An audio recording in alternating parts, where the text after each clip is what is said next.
Bad tickets. Anyway, let's head into pack 3 now. All right, where's Cookie? 60 seconds.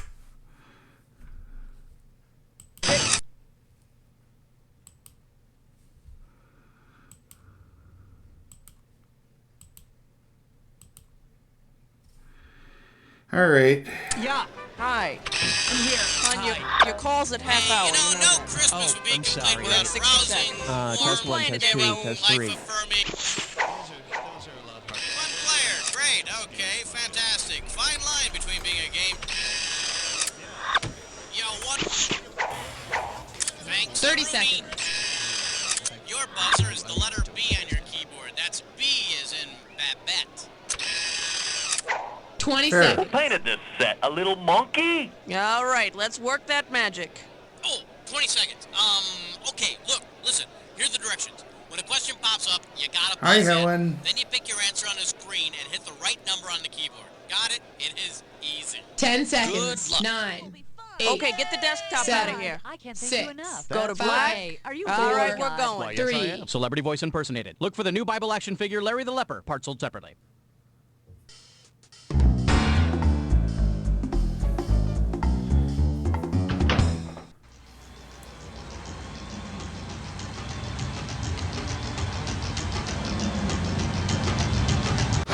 That tracks. It's time for the show where high culture and pop culture collide. Well, look at you playing Jack by yourself. Can I let you in on a little secret? You're gonna win. Now then, well, yeah. there's one advantage to I think playing that by was how yourself. he's, You got plenty of room at the keyboard. Okay, ready to roll? Good. Not wrong. Category, please.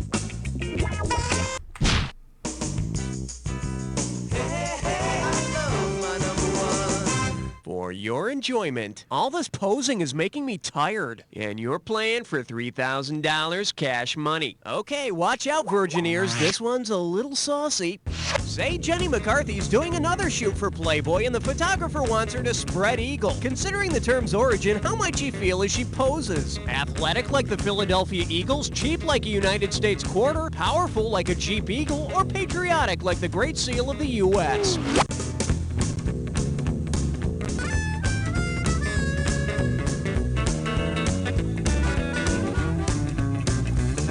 The term spread eagle comes from the figure of an eagle with wings and legs spread on the emblem of the Great Seal of the U.S. Ain't that just like America? You try to do something patriotic and someone hides you under the mattress. All right, hit me.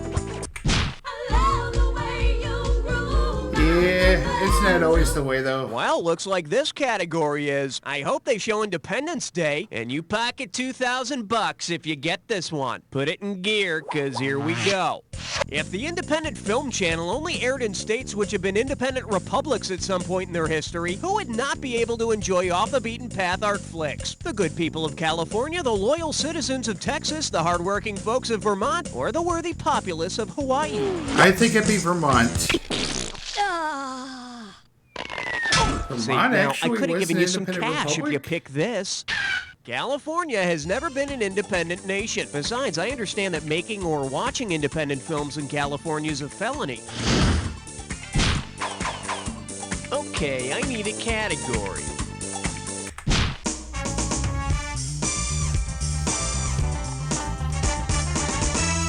This one likes to go by Etiquette Scandal at 1600. Get it right, I'm handing over $2K. Okay, imagine this scenario.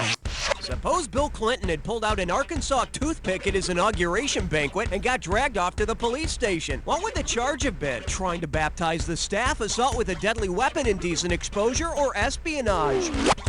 I think it would have been assault with a deadly weapon. Arkansas toothpick is down-home slang for Bowie knife. Luckily, the meatloaf sustained only superficial wounds. Okay, pick a category.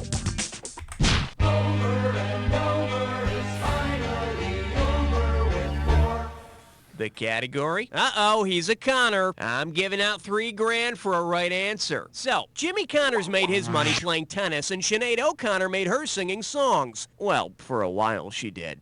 But tell me this, how did an Ale Connor make his money in the Middle Ages? Selling imaginary beer, holding up liquor shops, testing the King's Ale for poison, or sitting in a puddle of beer? I think it would be testing for poison. No? Hey, got a minute? Take a look at a right answer. An Ale Connor would sit in a beer puddle for 30 minutes. If his pants stuck to the seat, the beer had too much sugar and was thrown away. Who says college doesn't prepare you for the real world? I need a category.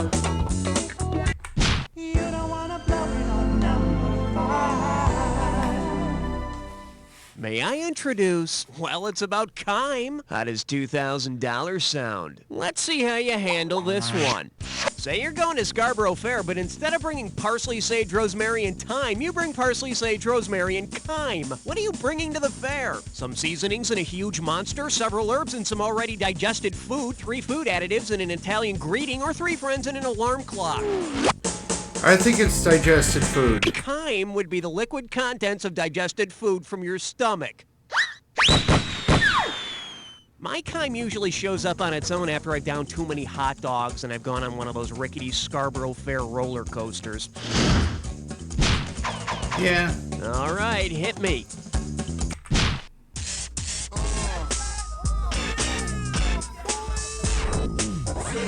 And I believe this one's called Strictly Hysteria. This one's worth $1,000. Think fast.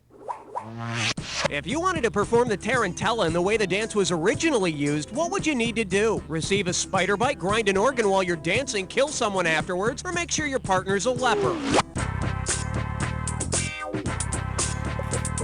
The tarantella started as a hysterical dance that was supposed to overpower the poison of a tarantula bite. It's got a good beat, and you can die to it. Category, please. Hey, look over there. It's question 7. Say hello to infamous last words. $2,000 says you don't know this one. Flex those fingers, because here it comes.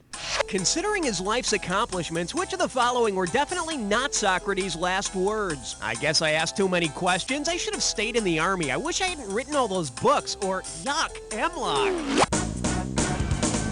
I don't think he was ever in the army. Socrates served in the army during the Peloponnesian War and managed to survive, but he ended up getting killed for just standing around and talking. Go figure. Bet you wish you'd pick this. Socrates never actually wrote anything. All the concepts and ideas attributed to him come to us from Plato, who wrote it all down. So in fact, Socrates' last words may have been, "I need new writers, Plato. I'm dying up here." I need a category. You chose wisely, my friend. You just got your hands on a this or that. The category for this dis or dat question is, NBA action is fantastic. I'm going to read off 7 names, and for each one I want you to tell me if the person is a player in the NBA or a leader of a nation in Eastern Europe. As each name comes up, if it's an NBA player, press 1. If it's a current or former leader of an Eastern European country, press 2. And press 4 if you want to skip. I'll give you $500 for each right answer, and you lose $500 for each one you get wrong or that you don't get to. Okay, can I have 30 seconds on the clock, let's please? go. Let's go in. Slobodan Milosevic, please. He was the leader. Arvydas Sabonis. Player. Vlade Divac. Player. Scottie Pippen. Player. Milan Panic. Leader. Sasha Danilovic. Radovan Karadzic. Leader. Let's get the one you passed on. Sasha Danilovic. Oh, he's That's all she wrote. 6 right. Not quite perfect, but you can't get any closer. Let's throw it into your score. Yep. Now, doesn't that feel better? Good. Let's move on. Okay, pick a category.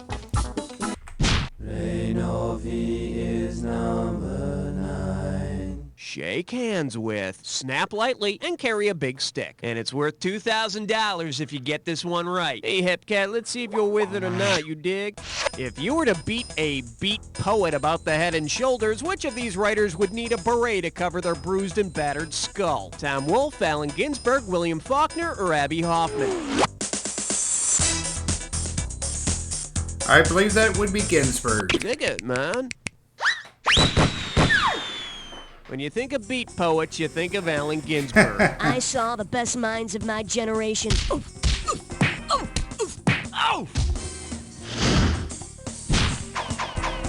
Okay, I need a category. You, my friend, better start getting comfortable, cause this one could get steamy. You're joining in on a three-way. Oh dear.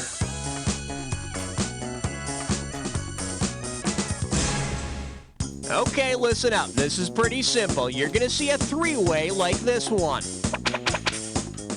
If you buzz in when the correct member of the three-way is lit up, it's $1,000 in the bank. But look out, it'll cost you $1,000 every time you're wrong. But don't be misled. This question may or may not have anything to do with the three-way as a group. All right, time to boogie. The category for this three-way is where the kisses are hers and his, which means there's going to be a lot of wacky misunderstandings surrounding this three-way. Three's Company. Jack, Janet, or Chrissy. Time to bust a move. Good luck.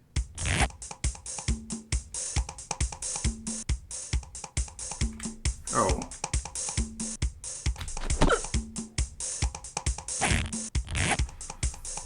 Jack Posnellwide, I think. Oh, yes! There we go. Chrissy's the blonde. Oh, yes! Janet's the cooking student. Oh, yes! Oh, it's Jack. I'm an idiot.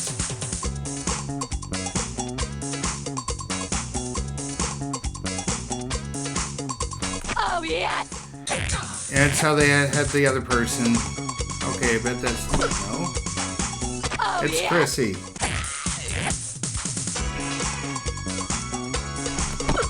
Oh, yes! That Well, was that's all messy. we got. Let's see how it turned out. Don't tell me you've just had a lot on your mind lately. Let's see if we can at least get a rise out of your overall score.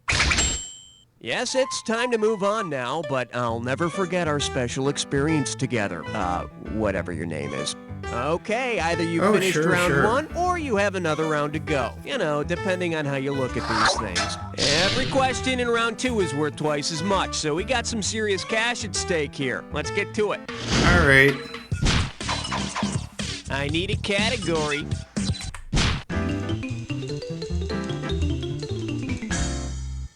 This category is known as, go ahead and have a cow, man. They're sacred. How does $4,000 grab you? Okay, you know The Simpsons, right? Well, let's say Mayor Quimby's corrupt asses finally run out of Springfield.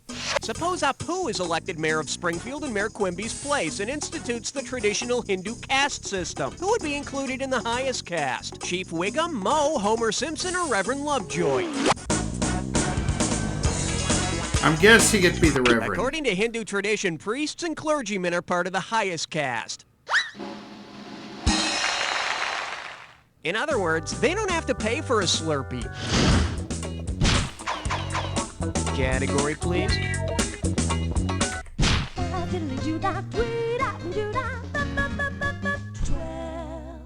Here we have, you won't need a number 2 pencil. You get 4,000 clams for this one. Heads up, here it comes.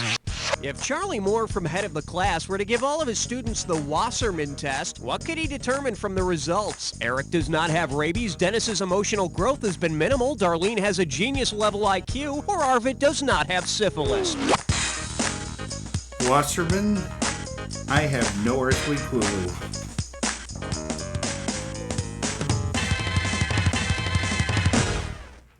In case you're wondering, it's one test the kids really shouldn't cram for. The Wasserman test is a test for syphilis. So now there's no way anyone will believe Arvid's stories about the girl he met on summer vacation. All right, hit me. Swing your partner 1 in 3. A do-si-do for the big 13. And this one is Ica Body Slam. 4,000 big ones for a right answer here. Remember that story, The Legend of Sleepy Hollow? Well, picture this.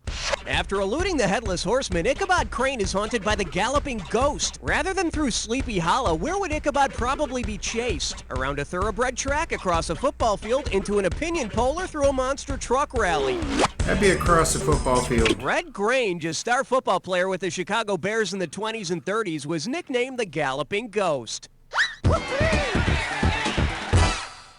So unless Ichabod can run a 4-flat 40, he's going to be eating some turf.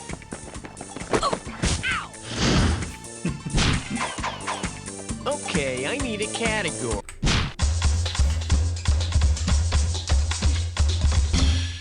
The selection is men seeking women with boys' names. $2,000 for a correct answer. So I'm looking through the personal section of the paper to see if my ad made it in, and check out what I found.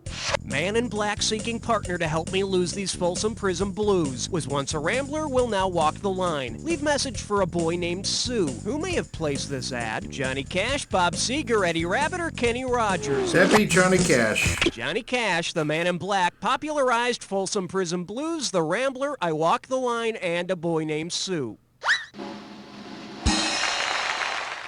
A boy named Sue? God, no wonder he's got to place a personals ad. That explains so much, actually. Okay, pick a category. 15th floor, lingerie, housewares, and useless trivia. Well, what do we have here? I Love Lucy and a few nameless others. Get it right, I'm handing over $2K. Get ready, get set, and dream with me this episode of I Love Lucy. One day, Ricky comes home from the Ricky Ricardo Babalu Club and introduces Lucy to his sleeping partner. Given the definition, how would Lucy reply? But I wanted to be your business partner! Ethel told me you were fooling around. Can you teach little Ricky how to play that? Or, Oh, Ricky, my head's stuck in the headboard! I think it's the business partner. a sleeping partner is sort of like a silent partner in a business. They're not involved in its regular operation. And if Lucy were my wife, my sleeping partners would be a good set of earplugs. I need a category. Uh-oh, wet suck tit Gibberish shine question. floor. It's time for a triple SMS fun. Step right up to your gibberish category. Chivalry and the Red Light District. $10,000 if you move fast on this gibberish question. Okay, you're going to have about 30 seconds to solve this, but every second and a half, I'm taking away some money. Okay, pay attention and tell me, what title does this rhyme with? Does the night see Thor kissed us? Does the night And see don't let Thor the kissed punctuation us? throw you off. Does night see Thor kiss? First clue, it's the start of a poem. It's the start of a poem about a holiday delivery. I got it. All right, type in your answer.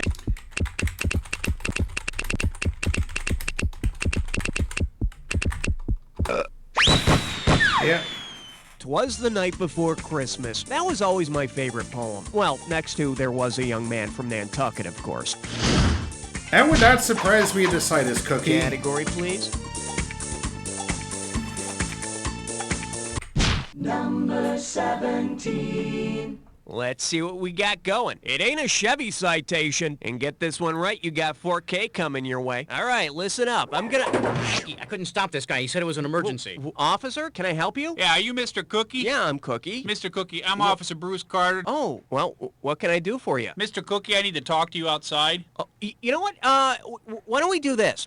Okay, we've got Officer Bruce Carter of the Chicago Police Department here with us. Officer, what questions do you have for me? Well, I don't really have a question. What I got is an illegally parked motor vehicle blocking an emergency exit from this facility. Well, you should know better than to park it illegally, man. I ran You're a check cop. on the car, Mr. Smart Guy, and it comes up belonging to you. All right, well, why don't you give us a rundown on what the car looks like? We'll see if a player can figure out if it's my car or not. It's a compact car manufactured by the American Motor Company, and it has an excessive amount of glass forming a type of bubble which encases the seating area. That's great, officer, but with this game, you got to give the question some sort of a twist. I wasn't finished. Considering Cookie's character, which of the following phrases would he most be inclined to use while driving the aforementioned vehicle? I must tangle my jumper cables? Pacer, I just met her. You go, I'll stay. Or, don't be such a brat.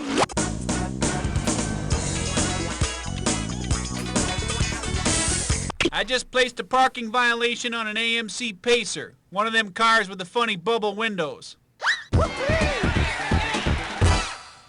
All right, I guess that's mine. The one with the babes on board bumper sticker? Yes, that was a gift.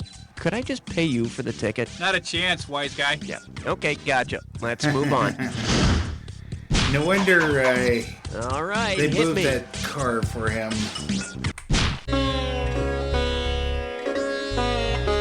And that episode of... Okay, give it up for I'll Be There For You. Unless Full I'm stream. Chandler. Play your cards You right, know, the you one win where- $4,000. Hope you brought your Oh, wait. suit. No, I'm It's thinking... time No, to it's get Fibbage. wet. It's Fibbage. If Matthew Dear God. Perry were replaced by Commodore Matthew Perry on an episode of Friends, what would you most likely see happen? Chandler breaking the sound barrier, Chandler playing old computer games, Chandler sailing into Tokyo Harbor, or Chandler becoming pregnant? I think this is a guy that went to Tokyo. Commodore Perry sailed into Tokyo Harbor in 1853 and forced Japan to open its harbors to the outside world. In an historical side note, Commodore Perry also made a failed attempt at a movie career. Oh. Okay, pick a category. Step right up for question 19. This little number's known as a mountain couldn't, but Diana Ross could. Get a right answer, you're walking away with $4,000. Just step up and take a swing at this one. Because it's not specifically mentioned as a deterrent in the song Ain't No Mountain High Enough, which of these possibly could keep me from you? Death Valley, Mount Everest, the Thames River, or the Mojave Desert? I think it would be the desert. Diana sings that neither mountains, valleys, or rivers will keep her from you, but she doesn't say anything about deserts. See, that's covered in the follow-up hit, Ain't No Desert Dry Enough. Okay, I need a category. Question number 20. Coming at you, a tower with no windows, 95. You get 4,000 clams for this one. Okay, everyone knows that Bill Gates' huge house in Washington is like a modern-day castle, right? If hundreds of disgruntled Microsoft employees decided to storm Bill Gates' house as if it were a castle, how would they use a trebuchet in their attack? To tunnel under the master bedroom, to hurl dead animals over the security gates, to buckle it over their button-down shirts, or to behead Bill's priceless statues? Trebuchet, I think is like a catapult? A trebuchet was a large catapult. Invaders used it to throw dead animals and spread disease in the besieged city.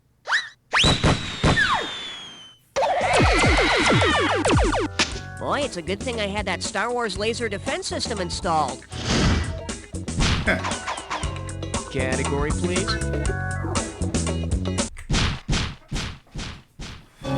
Alrighty. Off we go.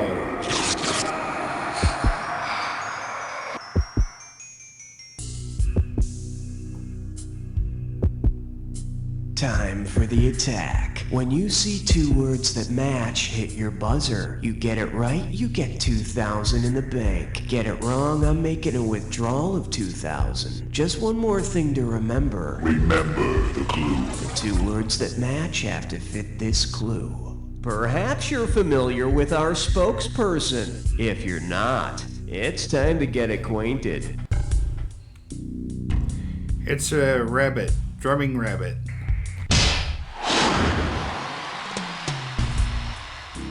Doughboy. Elf. Crazy to think about this, a lot of this stuff is still true today.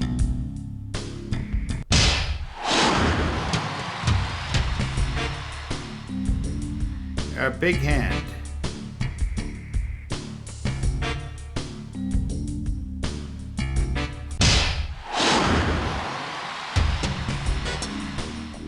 That'd be a cheetah.